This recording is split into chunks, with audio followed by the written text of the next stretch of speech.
Hey everybody, welcome back to Board Game Blender, episode 15. Today we are talking hexes and squares, some of the most used shapes in gaming today. Sadly, no love for the triangle here, though 3 is the magic number. We're going to have to relegate that one to another episode. I want to give a big shout out before I get going here to Soren Hedberg. Soren Hedberg, thank you so much for supporting our show. We truly appreciate it. So thank you. I want to give a thanks also to everybody who entered our contest last month and told us what segment they liked, which I thought was really interesting to get those responses because it was nice to see a distribution of love all over a lot of our contributors. So thanks, folks, for that. And I'm happy to see so many of our contributors are doing segments that you've been enjoying. So that's excellent. All right, so we're going to get to it here. Hexes and squares, squares and hexes. I'll see you on the flip side, folks. Enjoy the show.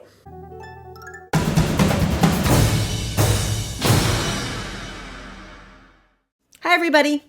Why are hexagons so great for board games? It's more than just the fact that they tessellate. It's that they're incredibly versatile shapes. A hexagon offers movement, position, and alignment options well beyond a four-sided shape.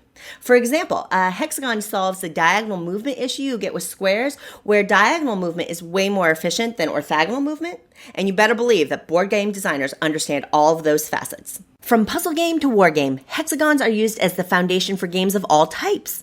Some games use the edges for alignment purposes. Some games use the shape to create interesting territory layouts. And some use it for more complex pathing options, while other games use hexagons for multifaceted battle scenarios. But I especially love it when the dimensionality of a hexagon is explored. I showed off a few of these games in the Imports Blender episode, but I have a few others that I want to share with you from the Rocca Spiel Company. The Rocca series of games originates in Japan and consists of hexagon-shaped cards, but they're treated like kind of two-dimensional cubes instead of flat shapes. Now, the rules for the games are all very similar in that the goal is typically get rid of your hand of cards first through a series of kind of tile placement rules. In the base Rocca game, the deck mirrors regular playing cards with the 4 standard suits and value range, but you also get a few extra jokers and a 0 value set of cards as well. While you can use these cards to play any standard deck game like poker or spades, Rocca also provides rules for a couple of alternate games, including Rocca Tower, in which you place cards like tiles by matching suit or value, with the face cards having special abilities. Rocca is a fun take on a deck of cards, and with that third dimension, it offers a lot of potential for unique gameplay. But then you get into Rocca Rails and Rocca Town. The rules for these two games are very similar. You play to be the first to rid your hand of cards by following card placement rules. In a way, the rules are fairly pedestrian, but the way you use the dimension of the hexes ends in a pretty awesome result. In Rocca Town, you build up your town by playing cards with the roof tiles that match the color of the connecting building. Arrows indicate the direction you can build, and when you get an up arrow, you can build a tower. The taller the tower, the more cards you can force your opponent to draw when the roof is played. There are special action cards, and those kitties aren't just cute. They're helpful by letting you play a second card in a row. And in my favorite of the series, Rocca Rails, you build a beautiful dimensional train line. Following similar rules as Rocca Town, you play cards with a track color that matches the previously played tracks. But the tunnels can be played on top of an existing card, which forces you to close off the current line and start a new one. Cards with a train allow you to play a second card, and cards with Mr. Truly, who also shows up in Rocca Town, lets you roll a die to see how many cards your opponent must draw. The art on each card is unique, and the end of every game results in a gorgeous piece of board game art. Pretty cool, huh? But a hexagon is just a 6-sided shape. Who says they all have to be the same size? A game that's in development called Santorini is exploring an irregular hexagon shape which lends itself nicely to play and dimensionality. In this game, the oblong hexes represent buildings, and scoring is based on the view of those famous blue domes that players can arrange. And the designer, Corey Young of Gravwell fame, is also playing around with a vertical board. Flat or dimensional, one thing's pretty clear.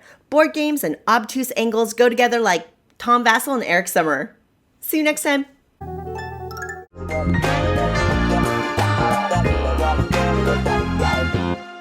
Howdy gamers, welcome to another episode of Buy, Try, or Deny. I'm Indiana John. Today we're taking a look at hexes and squares. And since I've played a lot of games with both hexes and squares, I decided to just flip a coin. And today we're going to be taking a look at 3 games that have either hexagonal shaped tiles or hexagonal shaped spaces on the board. So let's jump right in.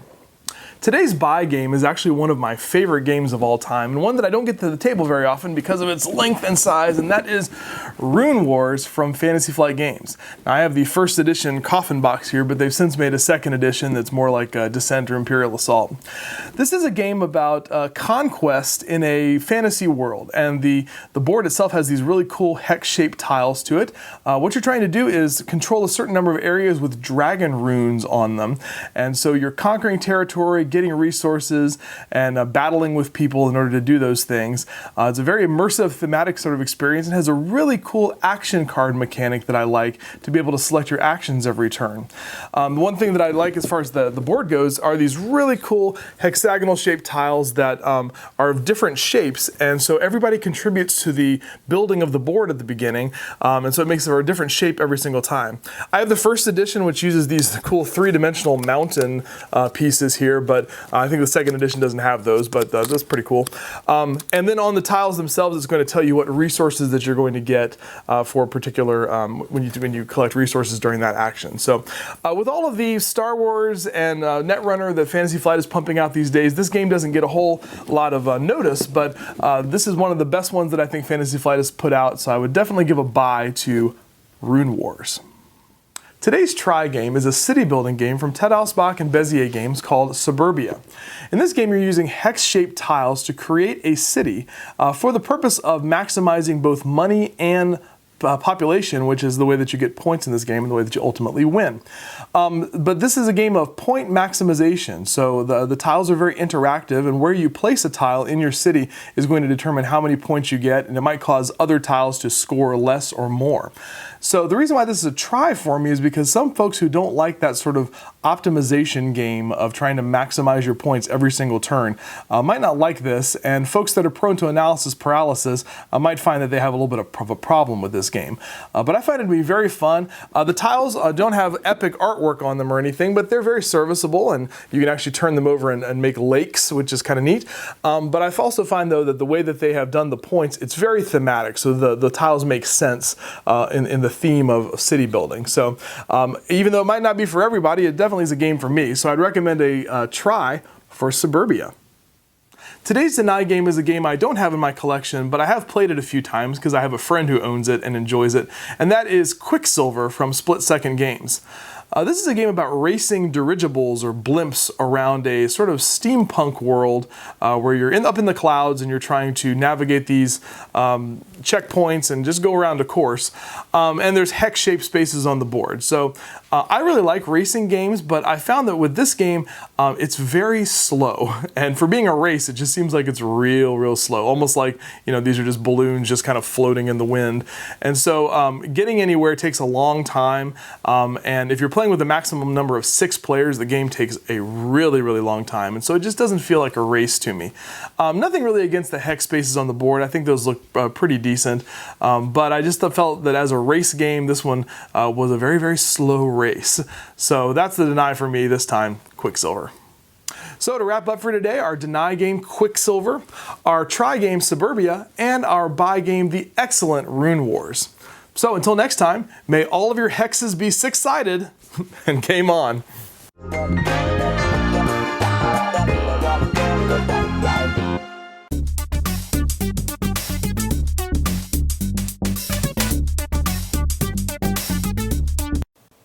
Hey guys, Tiff here, and when I heard we would be talking about hexes and squares this week, one game instantly popped into my mind. It's beautiful, it's fun, and it's the perfect gateway-style game for families and budding board game groups. It's Antoine Bauza's Takenoko. Takenoko is an absolutely lovely game about a ravenous panda that has been gifted to the Emperor of Japan, much to the chagrin of his royal gardener who must now run around planting bamboo to feed it. This game is centered around acquiring and fulfilling objective cards. You receive 3 of these at the start of the game, one of each type. There are the plot objectives that give you points for specific configurations of terrain in the gardener objectives that give you points for growing certain types of bamboo, and the panda objectives that give you points for feeding the panda different combinations of bamboo. On your turn, you'll roll the weather die, which will give you some type of special ability. Our favorite is the storm effect, which scares the panda and allows the player to move him to another plot tile of their choice. Of course, to soothe himself, the panda eats a section of bamboo wherever he's placed. Each effect is useful and thematic. After the weather die, you can take 2 actions, or 3 if you roll sunny weather. There are 5 different actions available, and all of this information is very handily displayed on your individual player mat. The plot action allows you to draw 3 tiles and choose one to place in the garden. Placing tiles can be tricky because they have to be touching 2 other tiles, and most of the time you're trying to make sure they're irrigated. Plots are irrigated if they are placed next to the central pond tile, or if they're connected to the pond by an irrigation channel, which you can get by taking the irrigation action. You can also choose to move the gardener. He can move as far as you like in a straight line, and wherever he stops, bamboo will grow, both on his tile and on any adjacent matching plots, as long as they're irrigated. You can move the panda similarly, but he'll eat one section of bamboo wherever he lands. The eaten bamboo goes onto your player mat until you can turn it in to complete an objective. Completing an objective doesn't count as an action, so any number of objectives can be completed throughout your turn as long as the conditions have been met. You do need to spend an action if you would like to draw more objective cards. You can choose any of the 3 types, but there is a hand limit of 5 cards. Figuring out the best timing for objectives is one of the major challenges of the game. Play continues this way until one of the players completes a predetermined number of objectives to trigger the final round. All of the points are tallied, and the highest total wins. I should mention there is an expansion for this game called Takenoko Chibis, which adds a lady panda babies plus a few new objectives and plot tiles. It's a worthy addition if you see yourself playing Takenoko frequently. Takenoko is a great game for teaching planning, efficiency, and even rules learning. The rulebook is a piece of art done in a comic book style that really entices the kids to read it for themselves, which is wonderful. The 3D look of the board adds a lot of table appeal, so it's pretty easy to get them to try it out. Apparently pandas are universally irresistible, so definitely check this one out, and I'll see you back next time.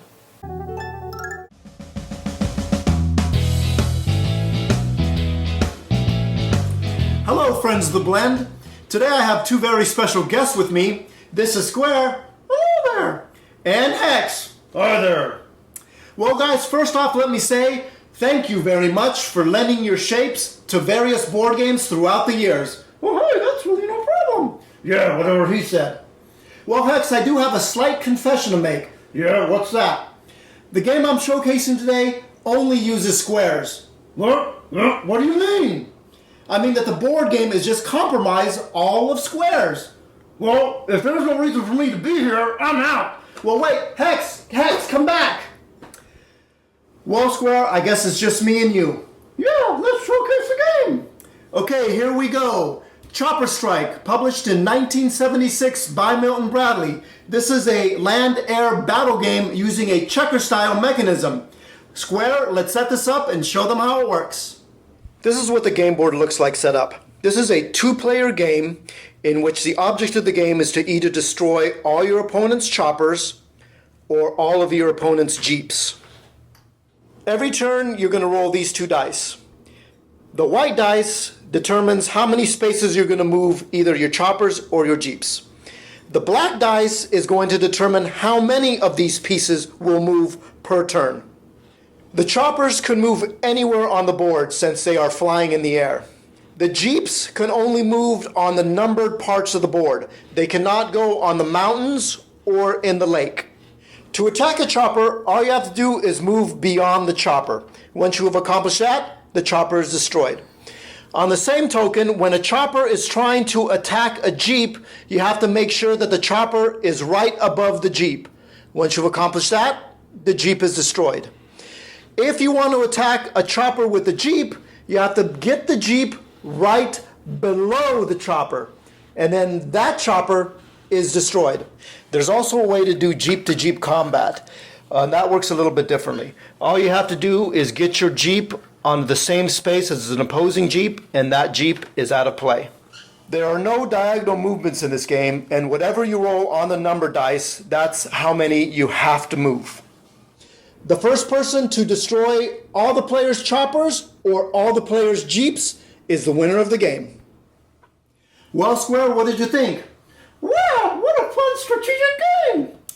Yes, Square, it is. Once again, I want to thank you for lending your shape to this game and all other games. Well, that's really no problem. Well, Square, do you want to take the segment out? Sure, may your rules be high.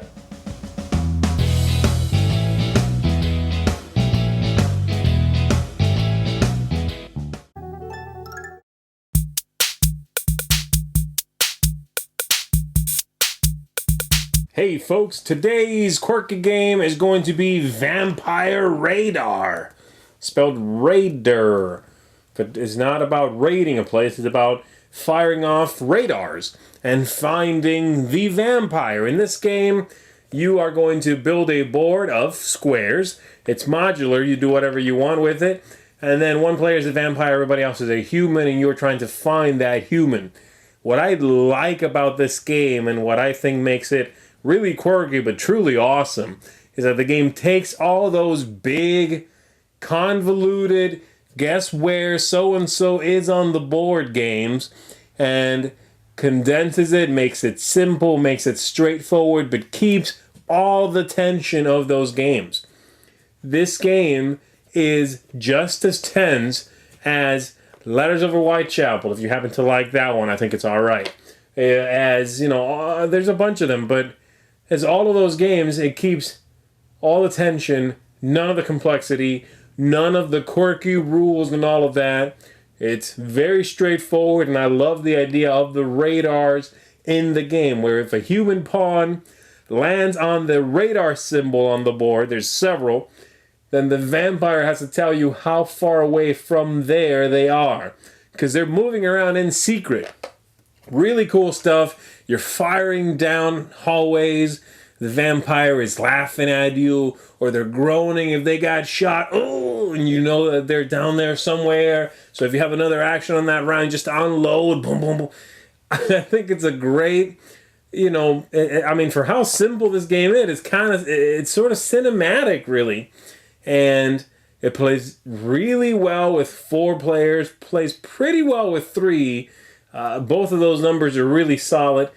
Just a great game, but weird, quirky game of hidden movement, and it's got the 8-bit look on it for no apparent reason.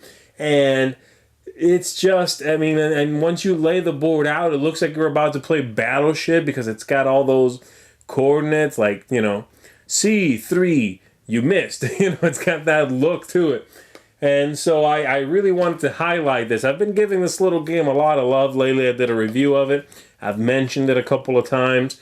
I think it was my game of the month when I did Blender's Best of the Month last month. And so I've been really enamored with it. I believe this is going to get a wider release at Essen. Hopefully it'll be much wider than that after Essen. And I would not be surprised, and this is no insider info whatsoever, but I would not be surprised if someone picks this up and reprints it. I really hope that you all get a chance to play this one, because I think you'll find something in it to enjoy as well. So, quirky game, Vampire Radar. Check it out if you get a chance.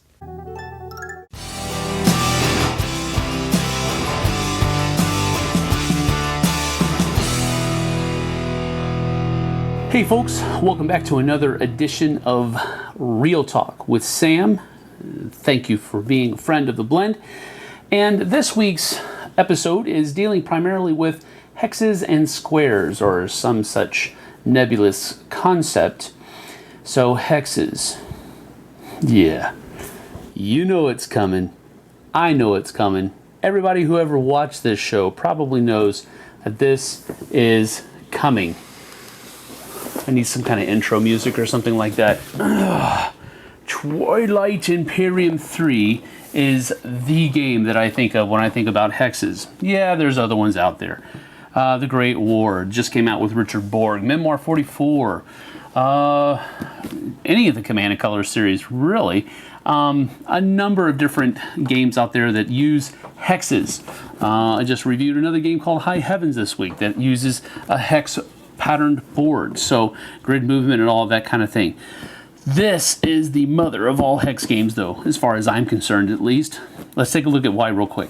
Look at the size of these monsters. I can barely fit these things in my hand. Now, yeah, I've got a whole stack here, but good night, they're huge, and they have to be huge because they got to hold all those ships and everything like that. Not only that, artwork is exceptional on these guys. Little wormholes and planets and nebula and gravity rifts and a really cool looking gravity rift and asteroid fields and supernovas and more nebulas and ion storms. Here's another one in case you didn't get enough of the first one. And planets. Just really cool hexes. And you know what? So you knew this was coming. I love this game. I love the hexes. They're nice and sturdy. Oh, yeah. Now, as far as squares are concerned, the first game that I thought of was this bad boy right here. Because the whole board layout, take a look at the pictures that I'm posting right now, the whole board layout uses a grid pattern. And even the troop placards that you have to build your forces with, those are all squares and rectangles and a lot of right angles and all that other kind of stuff. And so this is the game that I thought of here. Has a really cool system of battle here that is rivaling, at least in my book, it's rivaling Memoir 44. It hasn't actually surpassed Memoir 44.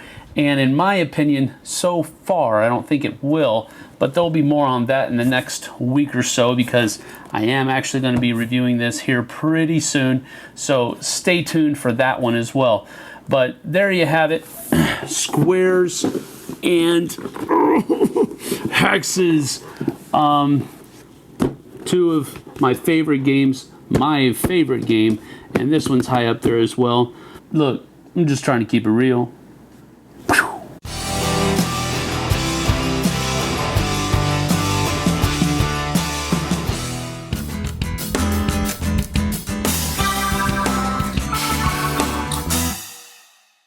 Hey everyone, it's MAGGIBOT here for Board Game Blender. Today we are talking hexes and tiles, and I thought I would highlight a game that has been available in Germany for a while, imported to the States every once in a while, and soon to be widely released in the United States, and that is Fresh Fish. Fresh Fish is a Freedom and Freeze game from 2F Productions, or Games, 2F somethings, 2F with a cute little frog on the side.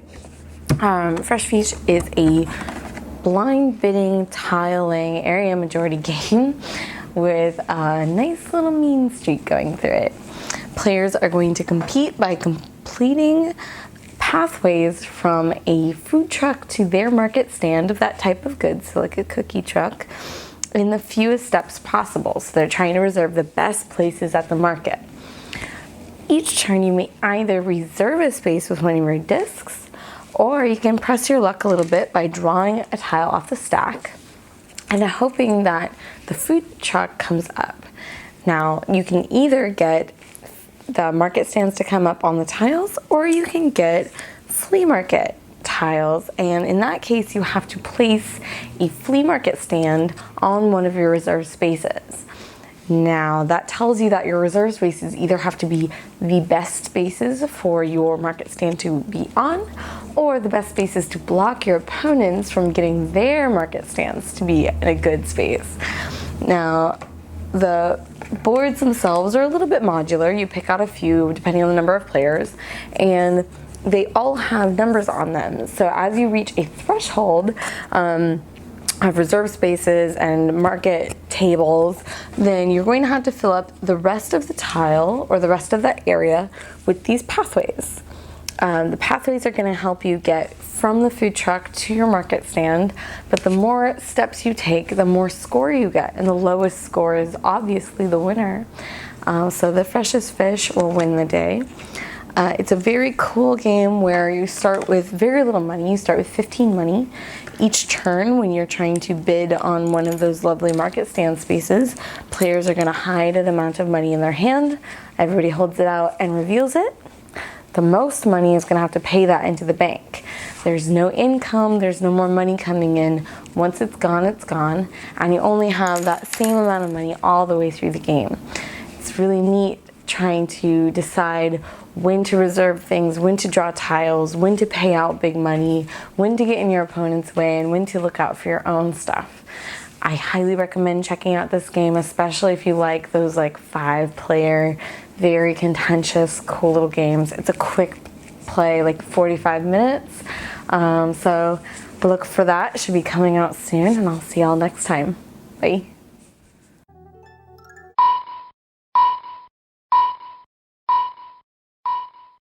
Hey, for today's Under the Radar, we are taking a look at Huiracocha, or at least I think that's how you say it. I'm talking about this game here, Huiracocha.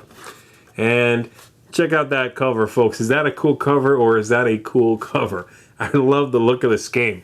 In this one, you are placing workers, and those workers are dice. That's been done before. But the funny part is that the games that have done this, I'm thinking the Alien Frontiers of the world, I'm thinking the Kingsburgs of the world, are all very popular games. So why is this game not as popular? I mean, it's got hexes, which is why it's on this list. Really cool hexes, great artwork, nice symbology, it's a well put together package. I think it's a few different things. The game was not as widely distributed as some of the more popular worker placement with dice games. So that's part of it. The game also has been plagued a little bit, and perhaps I'm using the word plagued a little, maybe I should be using a word that's not as strong there, but there's been grumblings that some of the ways to win, because the game can end in several different ways, are not as balanced, are not as easy, basically, that all the different end game triggers are not even. I have not had that problem myself, but then again, I'm the kind of person that avoids strategy articles and stuff like that. I don't want to hear it. If I find an issue with the game, I'll deal with it, but I'm not about to go look for one. The game had a couple of expansions, minor stuff, but even if the game did not have a whole lot of market penetration, the expansion had even less, so that's not going to alleviate any of that issue. But I'm still a big proponent of the game. I still have a lot of fun with it every time I bring it out. I think it's a really interesting game, a little tricky to wrap your head around, especially the first time you play it, because the game has a fair amount of moving parts. But it's a solid game. It's got a quirky story. It's a bizarre setting and really cool hexes, very neat dice placement, cool dice rolling, some interesting powers in the game. If you like Kingsburg, if you like Alien Frontiers, then you should check this game out. Give it a try at the very least, because I think you might walk away with it going, that could stand shoulder to shoulder with those games and not suffer from the comparison. Check this one out, Huiracocha, for Under the Radar. Boop, boop, boop, boop, boop, boop,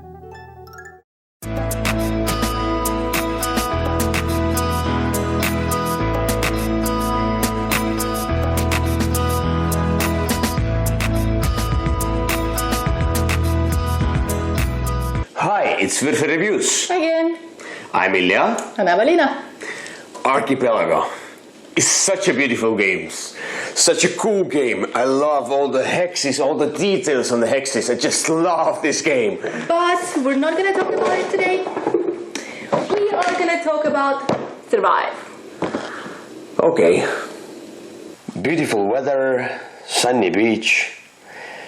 Birds flying high, you know how I feel. But suddenly the island is sinking. People are screaming. You want to get out of the island as soon as possible. People become crazy. They throw each other into the water. They backstab each other. And for what? Victory points, obviously. The main goal of the game is to get out from the sinking island to the mainlands. The fastest and most efficient way is by boats, but there's really a limited amount of them. So you want to get on them fast and just get out of the island. But your neighbors are nasty. They will want to throw you out of the boats. Once you get to the water, it's full of dangers. Yeah, you have those whirlpools, you have sea monsters and sharks who all want to eat you. And then there's dolphins who are all friendly. Ah. But what makes this game even greater for me are all those beautiful hexes. Island sinks in order. First go under the water beach area, then forests, and lastly mountains. And Stronghold Games went that extra mile to make all these hexes different thickness, which is absolutely amazing. I'm alive! I've survived!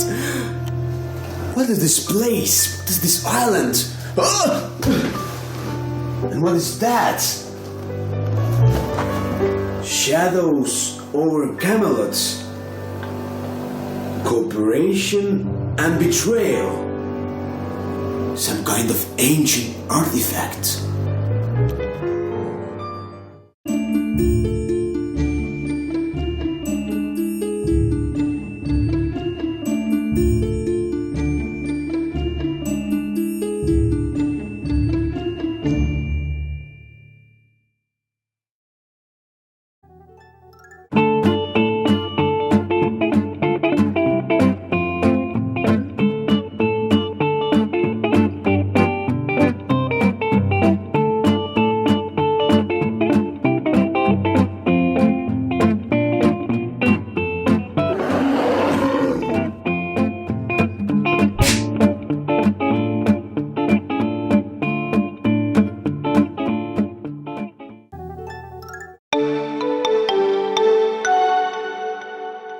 Hi, welcome to the Bargain Bin. We're back, and today we're talking about hexes and squares.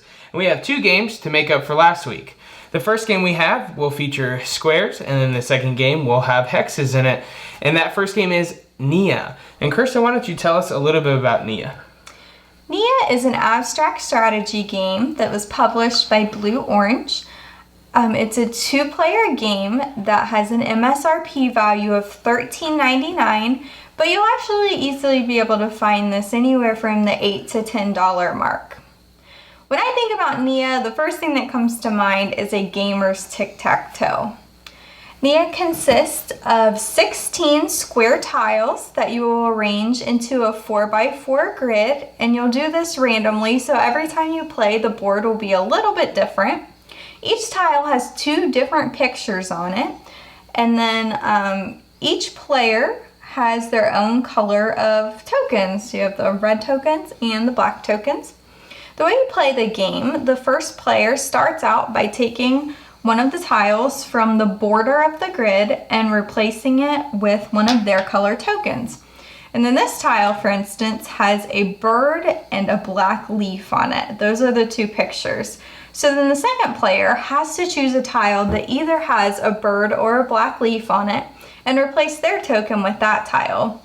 This goes on throughout the game, and then the way you win the game is either by getting 4 in a row, which can be vertically, horizontally, or diagonally.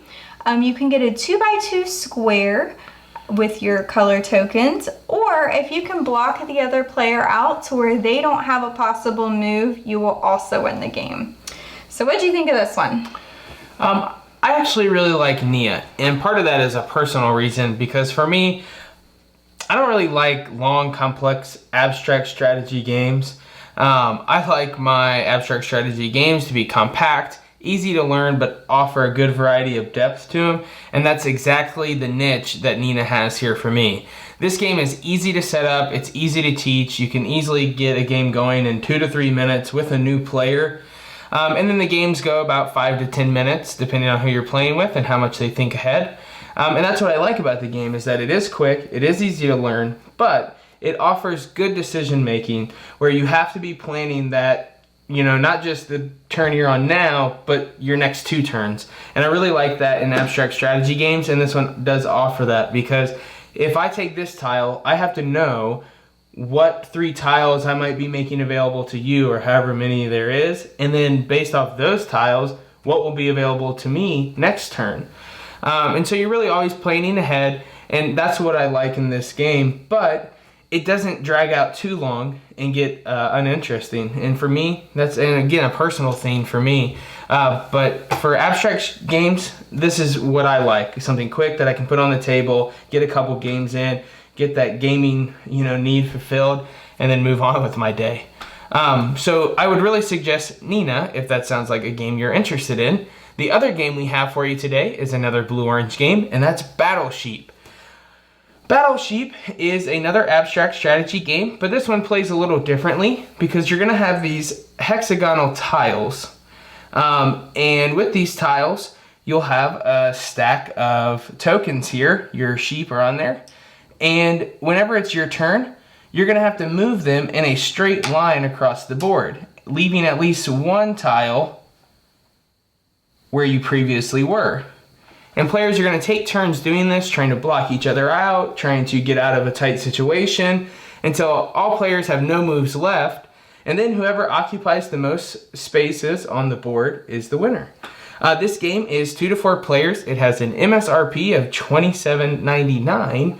But what's really great is you're going to find it for about $15. So that's really exciting because it's a really good, high-quality game for that price. But Kirsten, why did you want to feature it today? I love Battle Sheep. First of all, I just think it's a really cute theme. I love the artwork. I love the little grumpy sheep and then the overly excited sheep. I think it's a really cute theme that a lot of people can get into, even if you're not a gamer. I also love that it's really easy to teach, really easy to learn, very quick to play. And as Benny kind of mentioned, the components, the tokens are really, really nice. And also, even the hexagonal board pieces are very nice as well. Very good quality for such a low price game. Yeah. And so we have Nina and Battle Sheep. And one reason we paired these games together is the way that they use their components, whether it's squares or it's the hexagons. Something that's neat is like both of these boards for an abstract game are modular. So you're never going to play the same game twice. You're going to get a unique experience, and that's how they use those square pieces and hexagonal pieces. And so that's why we thought these games went really well together, because they both have that same mechanic in them, the modular board, that really helps enhance the game and keep it fresh every time you get it to the table. So that is both by Blue Orange, Nina and Battle Sheep. And we hope that you enjoyed today's segment, and we can't wait to see you next time on The Blend.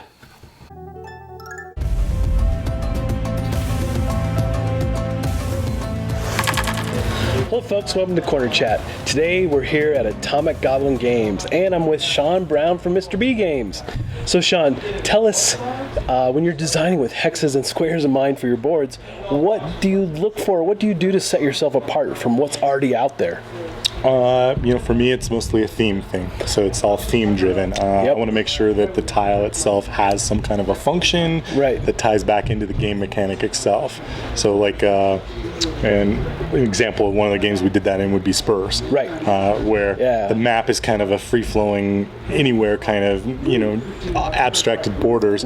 But if you zoomed into the actual field they ride the horses, they're actual hexes and they actually have a purpose, which was driven off the dice, We needed the 6 directions from the dice, so we went with a hex. It made the most sense. Yeah, that's a great example. Spurs is such a good game. It's so fun.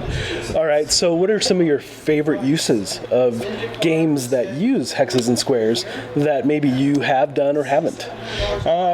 The stuff that we've done, I really like the way that the squares worked in Realm of Heroes. Because in that game the movement was based diagonal and orthogonal, so it made a lot of sense. It wouldn't have worked as a hex. Just too many directions, too many options, too many fronts to cover. In that one. Then like an Alien Uprising, it wouldn't have made sense to make it modular. At that particular juncture, so that map is set up almost like a square, 4 hex type of a situation. But we're more of zoomed in on the view. So I didn't feel like we needed any kind of extra tiles or anything like that. So like with Posthuman though, you went with squares obviously because you're laying out tiles. But even though you have squares, you have using circles and things on the board to denote, your position and so forth. And then you've got this overview, right? So tell us how this all came about for Posthuman. Well, absolutely. So when the guys at Mighty Box first brought this to me, that's actually how they had the system. So it was already on a tile system, and the way it was explained to me was they wanted you to have tiles that could be like a box canyon, like a one-way. It's one way in, one way out, and it's just a big waste of your time, right? It doesn't actually move you on the adventure. It's just went through this dead end and I showed up, and then they wanted to symbolize the fork in the road. So the two-way, and then of course the three-way of, hey, it's clear. I looked out a watchtower, and look, everything. There's stuff in all directions, right? So it was actually built into their mechanic from the get-go. The board itself, the actual progress board, actually came out of ideas from the backers from the Kickstarter. That's awesome. That wasn't part of the original game at all. That's actually, awesome. As we were going through stretch goals and just crushing stuff, we were like, well, what can we add? And we wanted to add a way to hold all the cards and have some way to account. We thought, well, we could keep a journey track, because originally the journey track was on your character sheet. And a lot of the playtest groups were saying, it's really cool, but I can't tell how far you are in the journey. And that really evolved into a bigger piece, and then it also gave us the ability to introduce a solo game and also the ability to do a quick start game. So now, instead of starting off as just a guy who, hey, the apocalypse and grab what you can and run, there's now an option in the game where you can start midway through the journey with some experience and some gear and kind of dive in if you want a quicker start. Yeah, that's great. We've played this game several times from a few iterations. Yeah, that's true. And it's just awesome. So we cannot wait for this to be out. Tell us, when can folks think about getting Posthuman? So we're looking to have this in retail stores this November.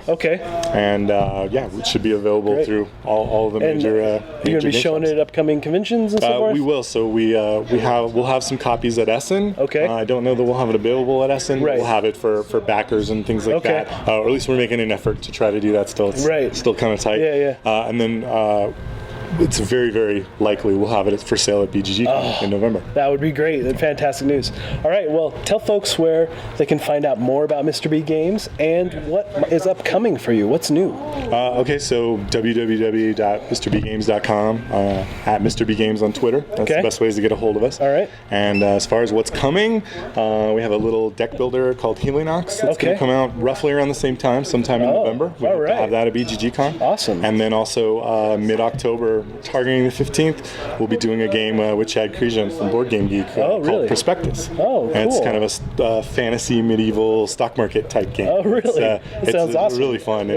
Used some pretty amazing artwork, and it's got a really cool a crystal ball actually, where you kind of manipulate stock markets and whatnot. That's awesome. It's a lot of fun. Yeah, it sounds great. Well, we look forward to that. Thanks for joining us today. No problem. Really appreciate it. And folks, thanks for joining us. And until next time, we'll see you at the table. Late again.